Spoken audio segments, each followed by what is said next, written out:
Chances are you're one in 7.3 billion people around the world with a smartphone.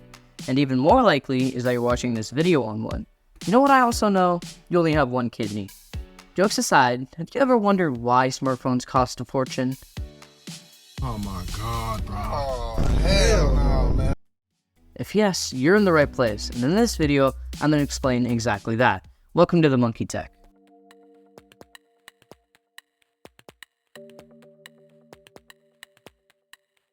So, how did smartphones get expensive? To find the answer to this question, we need to first travel back to 2007, when Jobs walked up on that stage and delivered to the world the first ever iPhone. This is a day I've been looking forward to for 2.5 years. We're introducing 3 revolutionary products. A widescreen iPod with touch controls. A revolutionary mobile phone. The third is a breakthrough internet communications device, iPhone. It sported pretty humble specs by today's standards, including a 2-megapixel camera without video capabilities, but it was a 16-year-old device, so let's let it off the hook. What wasn't so humble, however, was its price. Starting at a whopping $399, people found the device prohibitively expensive, and skeptics were not ready to pay the huge sum of money for a first-generation device.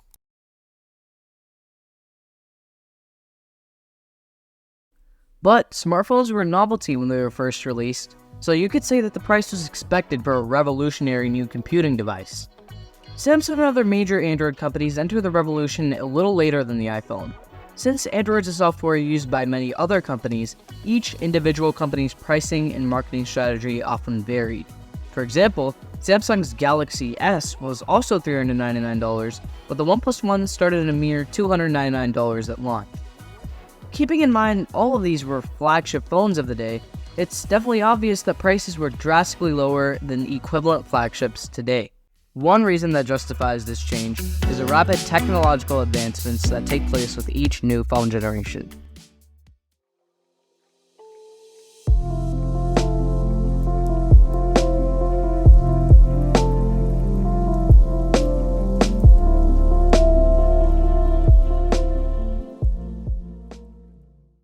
An infamous example of this is the iPhone X.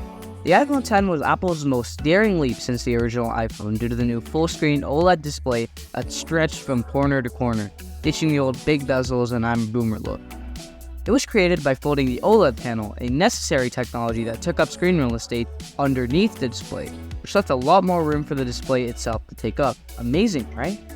Well, as you might have guessed, the price tag wasn't. At launch, Apple priced the new phone at a staggering $999.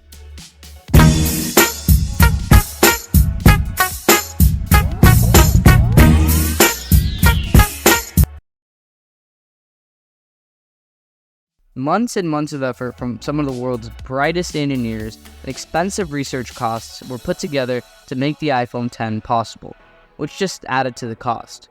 However, its popularity proved to the world that people will still buy an expensive phone if the tech justifies the price. So technological advancements are one of the main reasons for the asking prices of modern phones. Another reason that phones are expensive might be because of rising component costs. I know, you've heard this a lot, but there's a very real chip shortage impacting the entire tech world. From phones to cars, this shortage has affected every one of these machines.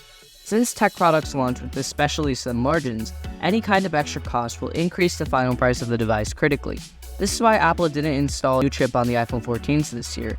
This is especially surprising because every year, Apple regularly creates its own processor for its phones that offer some marginal performance or efficiency differences to their predecessors. Due to the chip shortage around the release of the iPhone 14, however, the old A15 chip was reused with some very minor tweaks. If Apple had upgraded the chip that year, it would have translated to an even more expensive entry-level iPhone. Even Samsung was forced to fight the shortage by increasing their chip prices to maintain their profit margins. From this, it's evident that the chip shortage is, and may continue to be, a big reason that phone manufacturers increase the prices of their products.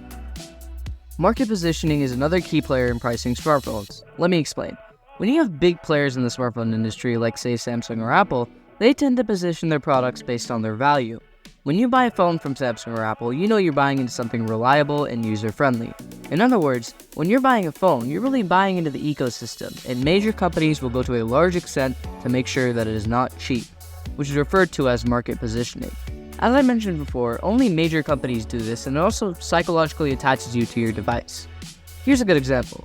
In theory, there are way cheaper phones than, say, an iPhone SE that might even be better than the SE in many ways. But Apple makes the iPhone SE, so behind the SE is a behemoth of an ecosystem.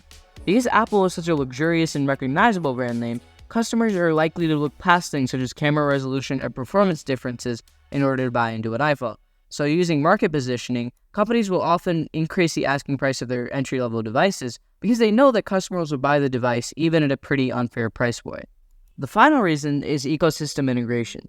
When a company such as Samsung makes a product, they need to make sure it's compatible with their other products. For example, a Samsung phone must be able to properly connect to a Samsung Watch to deliver notifications, and the phone needs to pair with Samsung Buds in order to give the user a smooth experience. And perhaps a very obvious example of this would be cloud storage. In order to make cloud storage a feature for their phones, Samsung has invested in a multitude of secure servers to store the abundance of data being stored in the cloud. If you've ever bought storage, you know it isn't exactly the cheapest. Hence, because of this integration, additional costs are incurred during development and reflected on the final products, especially smartphones. Now it's obvious that between technological advancements, rising component costs, market positioning, and ecosystem integration, there's a lot of stress put on companies, which subsequently translates to the price hike that's plaguing the smartphone industry today.